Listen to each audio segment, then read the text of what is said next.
Welcome back to physics. This semester we're going to be taking a lot of the descriptive terms that we learned from last semester, like velocity and mass and all of these, and we're going to be utilizing them now to understand how to predict the motion of objects, especially when those objects come into contact with one another. So we're going to be doing that in this next unit.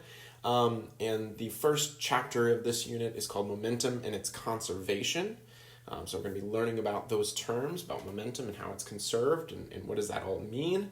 The big idea, which is what we call the law of conservation of momentum, is if the net force on a closed system is zero, then the total momentum of that system is conserved. Now, you can imagine that we're going to be unpacking those terms in that sentence for a decent amount of time, right? What is a closed system? What is momentum? What does it mean to be conserved? All of that. So pay attention to these terms as we go along. I would suggest spending a little time on this launch lab. It gives you just a tangible way to understand what we're talking about in these collisions. You don't have to use a bocce ball and a hollow plastic ball. You can use any sort of rolling object or even non-rolling object really to do this. Okay, in the first section here, you really want to pay attention to these three terms: impulse, momentum, and the connection between them is the impulse-momentum theorem. The book is going to talk about a bat and a ball collision, right? Bat hits a ball. And they will talk about the nitty-gritty details about how the force changes slightly over time, right? As the ball hits the bat, the more they come into contact with one another, the more the ball squishes, the more the force increases. And then it decreases as they part. We're going to simplify things for the most part in our mathematics by assuming that it's essentially just an average force over that time frame. Now, if you take an average force and you multiply it by the amount of time that the two objects are in contact, you get the impulse, okay, our first big vocabulary term. So the impulse will tell you how much momentum will be changed, okay? And so if you look at momentum is also defined here. Momentum is the mass times the velocity of an object. Okay, and you can see the connection between these two. The real meat of this unit is this impulse-momentum theorem. It says that if you take the force acting on an object times the amount of time that it's acting on that object, so the impulse, that will be equal to the change in momentum, the change in P, PF minus PI. The letter P is used for momentum because really I and M are already taken. All right, as I understand it. So that's where the P really comes from. It also maybe comes from Latin, a Latin term that meant something like seeking. So anyway, whatever. Don't worry about that too much. But so we see our connection between impulse and momentum here. The impulse is equal to the change in momentum.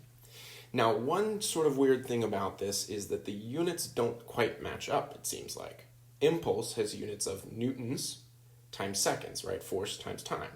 And momentum has units of kilograms times meters per second, which is mass times velocity. These actually turn out to be the same. If you do a little dimensional analysis, Newton breaks down into kilograms times meters per second squared. So if you multiply that times seconds, you actually get kilograms times meters per second. So don't let that confuse you. Newtons times seconds is the same as kilograms times meters per second. Okay. The book also makes mention of the fact that all these things are vectors, right? Force is vector, so therefore impulse is a vector, and velocity is a vector, so therefore momentum is a vector. So direction matters, right? Sign matters. Pay attention to that, of course. The book is going to keep talking about the example of the ball and the bat. Go through the math. It's useful to see. In the end, that will give you an answer. It'll predict, based on the momentum and the impulse-momentum theorem, you can predict the speed of the ball coming off the bat. And really, that's the key here. That's the really awesome thing about this idea of momentum, is we can predict things. We can predict what's going to happen to an object after it collides with another object. go through the example problem. They have a couple of questions on this first example problem here. You have a car coming to a stop in 3 different ways, hitting a brick wall and either braking slowly or braking very hard, and it's something to note about this is that whether it brakes fast or hard or fast or slow, or it hits a brick wall, the momentum change is exactly the same, right? It's going from a high speed to 0. And so the momentum change, and therefore the impulse, is exactly the same in all 3 cases. But what changes is the amount of force involved, right? And you can see that in this example. So pay attention to that. There's a couple of example problems there. Go through those example problems. They have some answers to go along with them to check your understanding.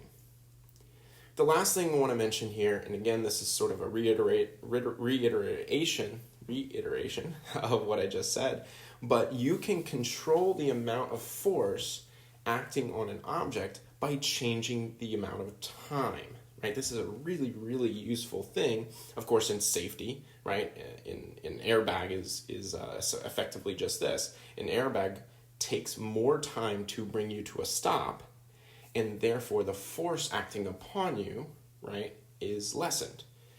And so you can safely come to a stop versus, hitting the dashboard with your head really hard, and that, of course, causing a lot of injury. This is utilized also in sports, right? If you've ever played maybe lacrosse or any sort of sport where you have to catch a ball, you usually don't try to stab your glove or your lacrosse stick at the ball. You try to receive, right? You try to pull back as the thing is coming at you, which offers more time for the ball to come to a stop and therefore less force, so it's less likely to bounce off, Anyway, that's sort of the idea of this unit, or this section. I would suggest, if you're interested, angular momentum, the stuff about angular momentum and rotational motion here, very interesting stuff. So check that out if you're interested, but we're not going to go into great depth